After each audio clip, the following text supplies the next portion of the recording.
Hi, and welcome to another episode of It's Just Racing, hosted by Jim and Jim. I'm Jim. And I'm Jim. And we're here to talk about racing. I'm going to start with the Craftsman Truck Series, which I think was the best race of the weekend. Well, yeah, I would say even better than Indy. But that's my opinion. It was the best fendered race of the weekend on the national scale. Gio Ruggiero was on the pole, but Corey Heim, the owner of the Truck Series, grabbed the lead a couple of laps in. Heim and Ross Chastain were swapping the lead back and forth multiple times before Corey secured it, and he won the first stage. Caden Honeycutt, his crew got him out first. He led the start of stage 2, but Captain Corey Heim, quickly took it back and won a caution-free second stage. Caden Honeycutt's crew, they were moving on Friday night. They got him out again, put him in the lead. Is that a Nice truck? Nice Motorsports? Would you like it to be? I think it is. Okay, we'll say it is. If not, I'm sure someone will tell us. But his crew definitely had it going. Caden Honeycutt got the lead to start the stage, but Corey Heim took it away again before we had the one and only caution of the night. Gio Ruggiero, our pole sitter, got loose and took out Chandler Smith, and then they collected Ty Majeski and Connor Mozak. Heim led on the restart and checked out to like a 5-second lead before we had some green flag pit stops. He retook the lead after everybody pitted and won easily, beating Ross Chastain by 7 seconds, and he had lapped up to 12th place. Corey Heim he should be undefeated this season if he had luck. He's positively rapid out there. Positively rapid, you say? Moving on to the Xfinity race at Charlotte. Taylor Gray was on the pole, and he led until a caution for a single car spin. William Byron grabbed the lead on that restart and led until a caution for a single car spin. Byron held on to the lead at the restart and won stage 1. William Byron also led every lap of stage 2 and won that caution-free stage. There was some good racing going on. But wait, here's where it got interesting. William Byron, NASCAR superstar, down playing with the kids, trying to show them who's boss. Got caught for speeding on pit road, and had to start at the tail, dropping from 1st down to 28th place. Yeah, that's a rookie mistake. It is. Justin Allgaier led the start of stage 3. Then Taylor Gray blew a left rear tire in the middle of the green flag pit stops, which shook up some things. Some strategies. Nothing really mattered, though. Allgaier led the restart and the next 14 laps until a single car spin. That was kind of a bummer. Carson Kvapil was having a good race, was running the top 10, and ran out of talent. Everyone stopped except Justin Allgaier, Jesse Love, Sheldon Creed. Creed was out of tires, so what's the point of stopping? They didn't need fuel. Allgaier had some type of communication issue. You could hear the spotter telling him to pit, and I don't know if he didn't hear it or what, because he didn't pit. He wasn't happy. Nobody was happy. I have no idea why Jesse Love stayed out. Maybe they figured, well, we've already got a win this season. We're in the playoffs, so let's just gamble and see what happens. Jeb Burton and Blaine Perkins also stayed out. Some kind of Hail Mary attempt because they really didn't have anything all night. Now things got stupid. Now we get back to Xfinity racing. They had a restart on lap 17. They went 4 wide and wrecked. And they putted around under caution. Restart on lap 12. Or 12 to go. 12 to go. Sorry, yeah, 17 to go and then 12 to go. Not sure what happened. J.J. Yaley just didn't turn and drove right into Catherine Legg, dumped her. And they putted around for 5 more laps under caution. Restart on lap 6. We got a whole lap in before there was another multi-car accident. So then we go to a green-white checkered. Justin Allgaier grabbed the lead. William Byron got it right before the white flag and won the race. 7 of the 13 races at Xfinity have been green-white checkers because these guys can't finish a race without wrecking. They got to be better, man. It's just sad. Yeah, I don't like green flag checkers. So on a note, Sammy Smith was disqualified from his 5th place finish. The car was too light over the scales. So Dale Jr. needs some new scales in the shop because his don't work apparently. Moving across the pond, what is it? Probably the south of France. That's where Monaco is, right? Somewhere over there. It's somewhere where all the rich people hang out because there's no taxes. There's the Monaco Grand Prix. So the home race for your buddy Charles. I know you like to say it's everybody's home race except for Pierre Gasly, but it's Charles' home race. Everybody except the French guys live there. But anyways, qualifying is really the big excitement in the Monaco Grand Prix. Lando set a new lap record, is that right? Yeah, 1099. And Charles, he brought it on the front row, which I think was pretty unexpected given Ferrari's performance as of late. He's still disappointed with that, of course, seeing that he's pretty good in qualifying and it's his home race. He wanted to defend his win from last year. Starting second usually isn't good enough. I guess we'd have to see come Sunday. Mercedes had a bad qualifying. Now, I didn't see it. What happened with the Mercedes? Gosh, I don't remember. That was days ago. It was, I think you said George something broke and Kimi ran into a wall or something, but I don't remember that. I can't. Yeah, Kimi crashed in Q1, but he was fast enough to go to Q2, but could not participate in Q2, so started 15th. And yeah, I think George's car just stopped. Oh, that's right. It was, remember last week, if y'all remember last week, when Kimi Antonelli's car just stopped running after he hit a curb, that's what happened to George. Is that electrical then? Don't know. They never told us. So yes, he didn't really get a good lap in, and he started 14th. Yeah, so not good news for the Mercedes. If you're starting outside the top 10 at Monaco, you've got no chance, basically. They found that out on Sunday. But before we get to that, there was a rule change just for this race. They decided to make a mandatory 2-stopper to try to make something happen. Normally, you only have to make 1 pit stop to run 2 different compound of tires.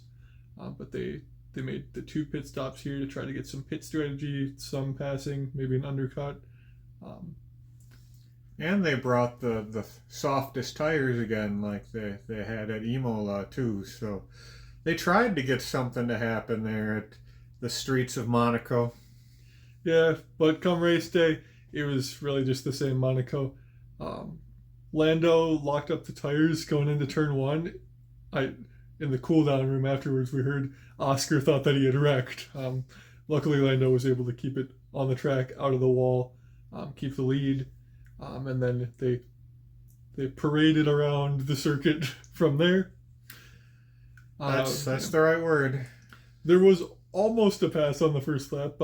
Bortoletto, he went around the outside of Kimi Antonelli in the hairpin, and it looked like he was going to get the spot. Then Kimi took it back, and there wasn't enough room for the 2 cars. Bortoletto went into a wall. He was able to reverse out. And there was no safety car needed. But yeah, that's what happens if you try to pass in Monaco. You go into a wall, so people don't normally try it. There was one incident. Pierre Gasly, he did not finish the race. Under braking before that chicane after the tunnel, he either didn't expect Yuki Tsunoda to brake as much as he did, or he moved a little off his normal line. Either way, Gasly drove right over him. His left front was just gone. He went straight through the chicane, almost hit a couple other people, and then drove it back, leaving debris all over the track. So normally the stewards don't like that. If your car is broken and is leaving debris, they want you to stop right away, so they don't have to clean up a whole track. Pierre got away with it. I don't think he got any penalties or reprimands. Yeah, I didn't hear of any. At this point is when the Visa Cash App Racing Bulls started playing the team strategy game. Isaac Hadjar had qualified pretty well. He was up in like 6th or 7th. Yeah, I think 6th. And Liam Lawson, they had him kind of slow everybody down to give Hadjar a gap to pit in. So while Lawson's slowing everyone down, Isaac Hadjar was able to get both of his pit stops in early. So that set him up really well for the rest of the race. It was a pretty good strategy and well executed, which you don't really see from the second Red Bull team very often. They've had a couple opportunities this year for points slip away because of strategy, and this time they were able to capitalize on it. But after that, Williams decided, hey, we can play the team game too. And there's a British word that I've heard them use a few times that I think really pertains to this situation. It was just skullduggery. And it wasn't racing. I like strategy. I really like strategy. He's the king of strategy. I would be a great race strategist, endurance racing or something. But it's not strategy to just drive slowly and block everybody. That's not strategy. Strategy is trying to maximize the tire life, try to undercut someone. But what Williams did is Albon was in front, and so they had Carlos Sainz just slow down so much to get Albon a pit stop gap. And then they switched the cars and did the same thing. And it was just ridiculous because it's impossible to pass. And it worked. Neither of us like it. It's not good. It's not good for racing. No. It was not a good image at all. I mean, people after the race, they're saying it's hard to concentrate going so slow. I should have brought a pillow. And I think it was actually Albon who said he should have brought a pillow, and he's the one driving slow in the first place. He's doing what he was told to do and got the team some much-needed points. Speaking of much-needed points, Fernando Alonso looked like he was about to break through for his first points of the year. He was running 6th, just ahead of Hadjar, and he was having engine problems. He said he had lost the hybrid unit around lap 16, so he was about 150 horsepower down and had no problem driving around in 6th. That tells you all you need to know about the current cars and track and how they interact. But then eventually the engine let go, and he parked it off the circuit. Didn't cause any safety cars. That was a veteran move there. Yeah. He could have actually made it a good race, but he's like, nah, I'm going to pull it off so they don't throw a caution, so it stays boring. He's been around long enough. He probably knows every little corner and spot to pull off. He's had bad luck throughout the years. And, he's had a rough year this year too, man. I can't believe Fernando Alonso has 0 points, even driving for as goofy as an outfit as he is. After that, George Russell tried to make it interesting. He was upset, as anyone would be, driving behind the Williams. Just couldn't pass, so he decided to just cut the chicane and take the penalty that was coming. He probably thought it was going to be a 5 or 10 second penalty. That's what I thought, at least. They gave him a drive-through penalty for it, which was unfortunate because that's like 20 seconds. After the race, he stuck with it though. He said, "I'd rather take the penalty and not have to be stuck behind him." So I can relate to that. Yeah, it was. Didn't Kimi do it too? Kimi did it too, and then he gave the spot back. So no penalty for Kimi. Also, no points for Kimi, but George was closer. You got to take the chance. If people are doing dumb things, you got to do dumb things too. I mean, yeah. If you follow the leader, you'll always be following the leader. Yeah. Max Verstappen, he stayed out long. He was hoping for a safety car or something to get his second pit stop in. So he was in the lead. Everybody was stacked up behind him. Lando, Charles, and Oscar were all closing in and just following Max. And they had to pull him in on the last lap. And that gave Lando the lead back. And so Lando won, and Charles finished second, and Oscar rounded out the podium. Oscar still has a 3-point lead in the championship over Lando. It is closer now. Max is 25 points back, so he's still within a race, but it's kind of slipping away. I think we have to talk about how to make Monaco raceable, because the pit stops didn't do it. The different tires, the softer tires didn't do it. I think the only solution is you need to make the car smaller. Well, and they are, but they're still not going to be small enough to make a difference. I know you hate the electric cars, but the Formula E cars, they put on a good show there. I watched part of the race last year, and I watched some highlights of the Formula E race this year. They can drive on that track because they're smaller. It's a beautiful place. It's historic. It's been around forever. The cars are never going to be small enough to make it a good race. I don't know what to do about Monaco. Yeah, you want it? Just it's an iconic race. You think of Formula One and you think the Monaco Grand Prix, but it's just the cars and the track just aren't compatible right now. One thing I could see is you keep the tires as soft as possible, like they did. Yep. You keep the 2 pit stop rule, like they did, and remove the chicane.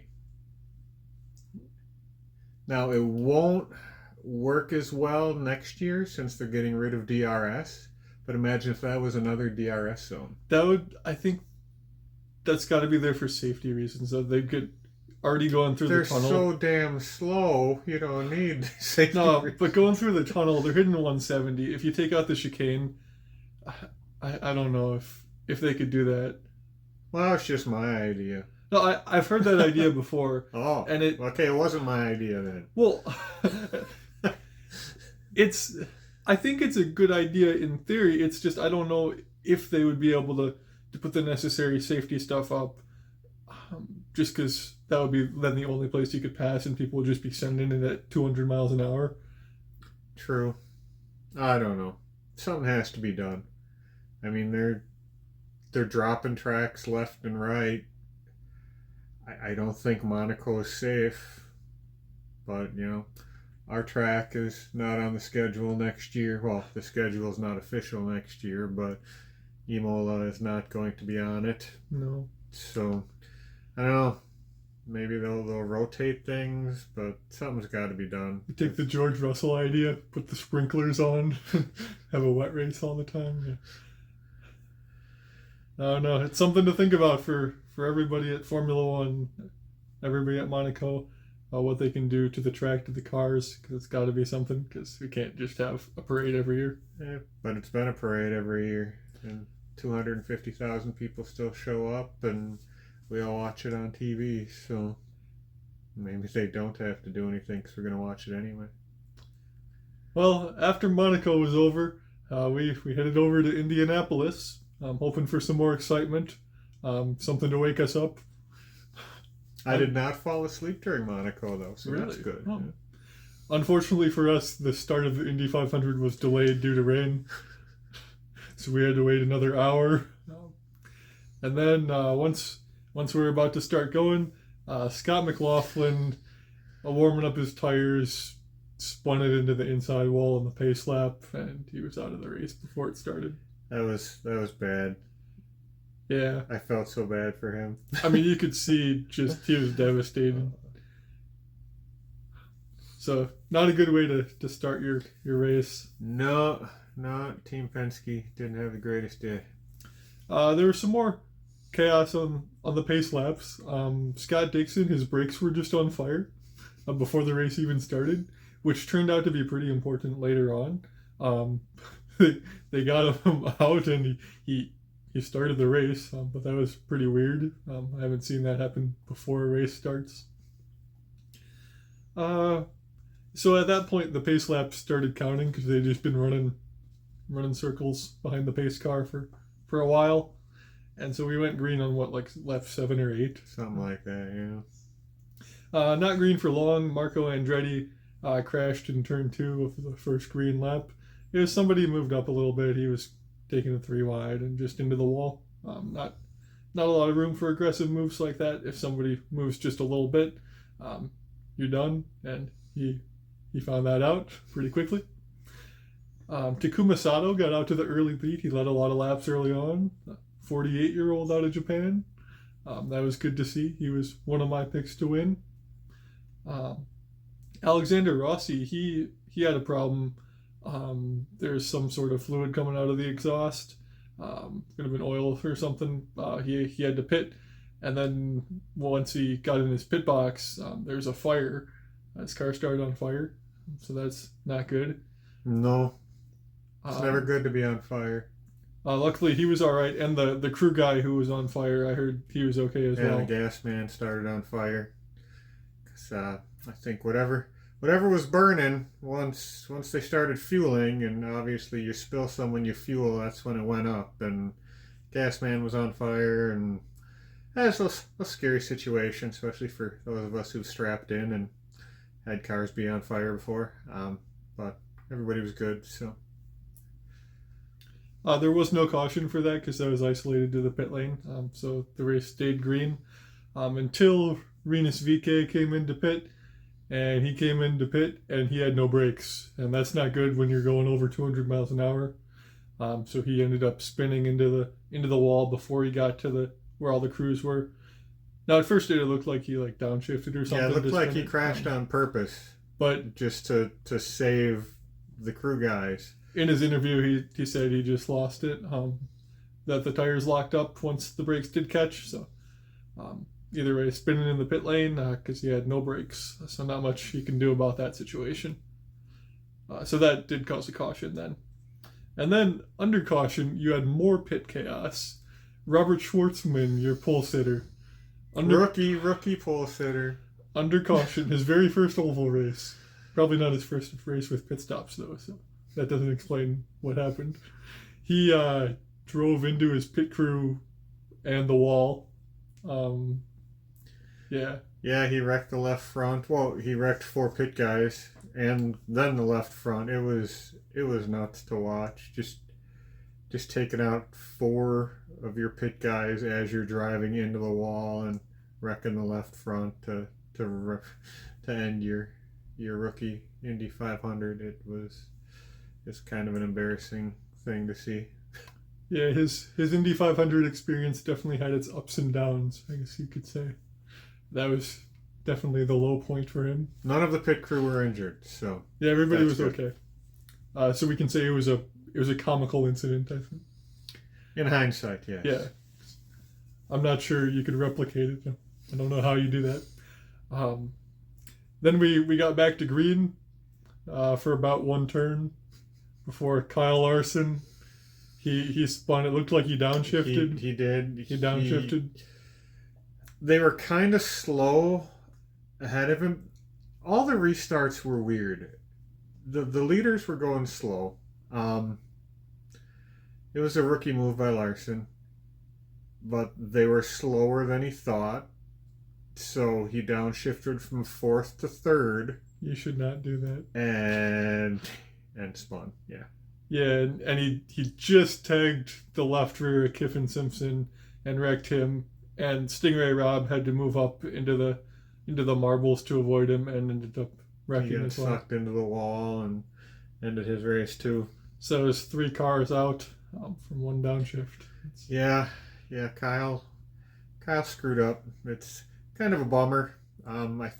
I would guess this is probably his last time that he's going to attempt a double. And for it to end that way, it kind of sucked, but it is what it is. Well, that wasn't the end of the double for him, but you can get to that later. Then Joseph Newgarden, he was running really well, starting last. My boy Joe. He was moving through the field. He looked real comfortable, just passing whenever he wanted. 65 to go, right about. Right when we're coming to, there's 2 pit stops left. He was in the top 10, running 9th. Came into pit. Everything went well. And then came into pit again. And there was a fuel pressure issue, and he was out of the race. Yeah, it's weird. I don't know if something got triggered by refueling or what, because the car was fine. They refueled, and all of a sudden, next lap, he's parked it in the pits, and he's done. So that was a bummer. That was another Penske car out. That was tough because, I mean, I thought he had a good chance to win. I know you thought he was going to win. Yeah. But he was looking strong. So it's a shame to see his race end that way. That's his track. He'll be back next year, though. I bet he'll win next year. I'll call it right now. After that, you had a little bit of a different fuel strategy. This is what I like to see, which fuel strategy is going to win. It wasn't quite as split as you normally see because of all the early cautions, but we did go green for just about the second half of the race. Ryan Hunter-Reay was actually in the best position. He was best on fuel. He was leading the race, and then he must have been a little rusty. Not a full-time racer. Came in for his last pit stop and stalled it, and that was his chances to win gone. So that was tough. He's probably beating himself up over that because I think he probably would have won it if he had a clean pit stop. Anyways, after that, there's a little bit of a back and forth between David Malukas and Alex Palou, who both weren't sure if they were going to be good on fuel. They were doing a little bit of fuel save, but also trying to get that track position. There were a couple lapped cars who were really helping him out, giving him the draft. And Palou was able to get around Malukas. But after that, Marcus Ericsson was the next on the alternate pit strategy, and so he was the best on fuel, and he came out in the lead. It looked like it was Ericsson's race at that point. He's won the 500 before. He looked like he was going to do it again, but Alex Palou passed him. Ericsson looked surprised by the move. He didn't react at all, didn't try to get it back. Now, Pato O'Ward was upset with him afterwards for not trying to get it back, which, I mean, you could have tried it yourself, Pato, but all right. Are you picking on your buddy, Pato? Well, if he says silly things, yeah. Anyways, Palou was able to go on and win easily. Nobody really tried to pass him in the last few laps. Nobody could get close enough. And so he won, which was the first oval win of his career. He's won 16 races, and it was his first oval. Hasn't he won every race this year except one? Yes, he has gone 5 for 6, and he finished second in the other one. Can we just give him the trophy now, and they can cancel the season and save the money up for next year? No, I think he has to do 3 more races, and if he wins the next 3, he might mathematically clinch it. That's just crazy. He's having a hell of a year. There was a last lap crash, so we did end under yellow for Nolan Siegel. I think he just backed it into the wall trying too hard. Yeah, he spun it off the inside and backed into the wall. He was fine. Well, his ego probably wasn't. Especially because the guy who he replaced finished second in David Malukas. Well, Marcus Ericsson finished second. Finished third. Marcus Ericsson finished second on the road. But wait, there's more. He was later disqualified along with Kyle Kirkwood and Callum Eilert. Oh, wait. So none of those are Penske drivers, right? Did any Penske driver finish the race? I don't think so. But Penske's the big cheater. Well, I think 2 of those are Andretti cars. Is he a big cheater? Should we make him sell his team? Should we? Oh my God. No, okay, I'm not going to get started. Penske had a bad day.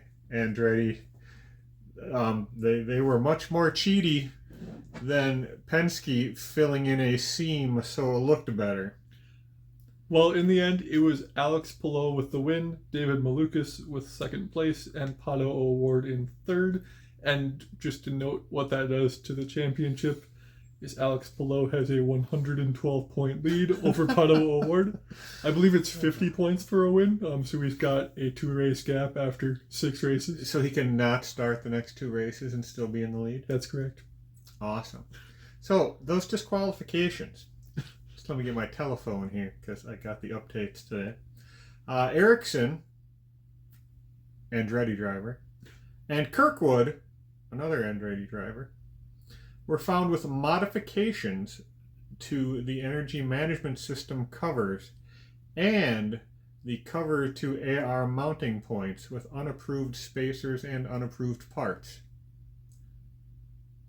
That sounds like they were working on some aero stuff, huh? Maybe a little extra cooling, some aero. It doesn't sound like they were filling in a seam. Maybe we should hang him. We should hang everybody on the Andretti organization. And then Callum Eilert, the Prema car, failed to meet minimum end plate height and location for the front wing. Wow. The location? What What does that mean? Swing was too low. Oh. That's not a mistake. You do that on purpose. So, all you people crying about cheaters, there, everybody's a cheater. Some just get caught. Indy 500. Best race in the world. Just wasn't as exciting this year because the guys I wanted to win all sucked. All right, moving on to NASCAR. Cup race at Charlotte. Chase Briscoe surprisingly was on the pole, but that didn't matter because William Byron quickly grabbed the lead, only to be overtaken by Kyle Larson, fresh off the plane from the Indy 500 on about lap 10. Larson must be, desperate to redeem himself after that embarrassing Indy crash. Dude, he was hauling the mail. He had a 4-second lead, and then he spun himself out and hit the wall. Wrecked himself out of the lead. Wasn't bad. They were able to make some adjustments. Toe was way out. They pitted throughout the race to try to get the car better. So he didn't crash out, but he screwed himself bad. He was the fastest car there and just put it into the wall. He definitely he was trying too hard to overcome his mistake at Indy. We almost had a restart, but Josh Bilicki lost a wheel, so we couldn't restart. But then we restarted, and William Byron got the lead, and Alex Bowman hit the wall running in the top 10. Rough start to the race for those Hendrick cars. And that brought out the caution to end stage 1. William Byron won the stage. That would be his 3rd stage win of the weekend because he swept the Xfinity stages. Byron led stage 2 until Jimmy Johnson.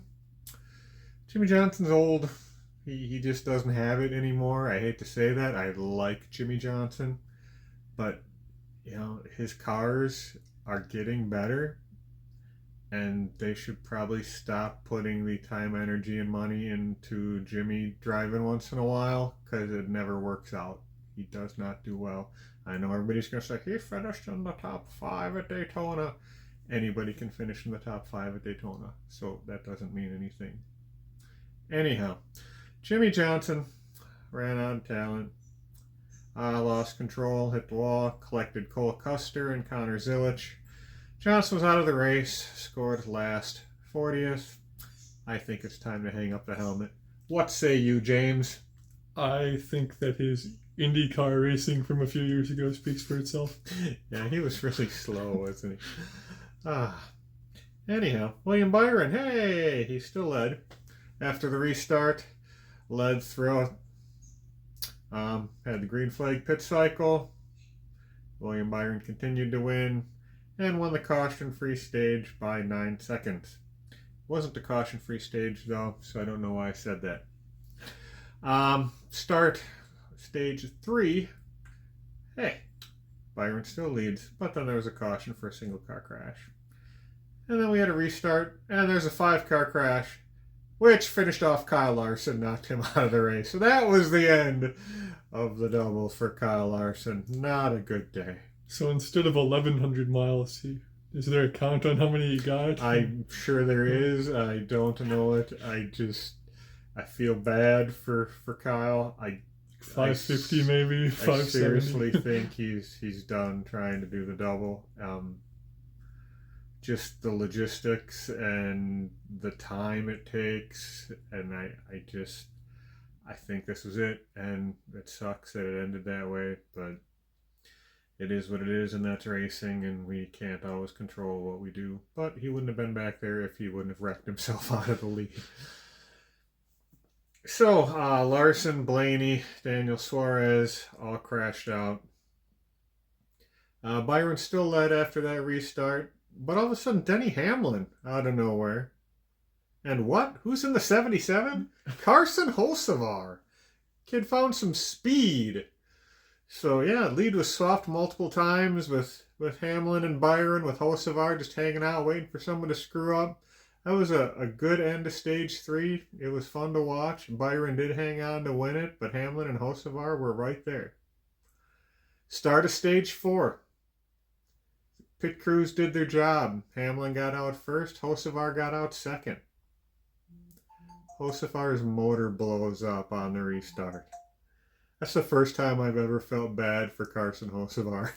The kid was driving good, driving respectful. He was flying. He wasn't hitting people. He wasn't doing stupid shit. He was just driving a race car very well. And the motor grenaded. That sucked. I felt bad for the kid. It was the race of his life in Cup. He started 39th, in case you're wondering. So he drove that car from 39th to 2nd. That's almost unheard of. 39th to 2nd. Wow. Sorry, Carson. Maybe next time. Denny Hamlin led the restart after that. The lead position was swapped between Hamlin and Byron multiple times. It was some great racing. Byron's crew did better. He got the lead after the green flag pit cycle. And then Hamlin had to pit with 12 to go. They didn't get enough fuel in the car. So not only were they slower in the pits, they didn't get enough fuel in. So he had to pit for fuel. So there went his run. Well, I guess William Byron was going to win again, huh? Yeah, it looks that way. But wait, there's more. The Watermelon Man. Ross Chastain out of nowhere comes up, grabs the lead with 6 to go and wins the 600 from 40th starting position, 40th to 1st. Carson Hocevar couldn't even have the most passing points if they were a thing because Ross Chastain went last to 1st. Now, just a note, I saw that the last time that somebody went last to 1st to win a NASCAR race was Bobby Allison in like 69 or something. That was before even I was born. Yeah, I was impressed with the Watermelon Man. I mean, the Trackhouse cars have just been nowhere the last 2 years. Horrible. I mean, I think the resources are spread too thin and they need to get it back down to 2 cars. But especially this. They had 4 cars and this one was Illich. But Ross Chastain overcame all of that and he smashed that watermelon. That was awesome. It was great to see Ross. He's kind of a knucklehead, but to see him win a race once again, he drove a very clean race, didn't do anything stupid, and I don't know if he was saving tires or what, but he got up there and Byron had nothing for him. You got anything else? No, that's about it. All right, next week we got IMSA and IndyCar at Detroit. I believe IMSA is on Saturday, and it's a sprint race for them. So that means 100 minutes and just the hypercars and GTs. And Formula One in Barcelona for the last time ever. Yep, I really like the circuit at Barcelona. It's a nice track. It's good for passing. It's got a pleasant shape. It looks kind of like a monster. I was going to say, tell us why you really like it, because it looks like a little monster. It's a good track. It's unfortunate it's going away, so hopefully it gives us a good show. I hope so. Give us a good farewell to Barcelona, because they're going to put another stupid street circuit in. And then all 3 NASCAR series will be at Nashville Super Speedway. Thanks for watching. We'll talk to you next week.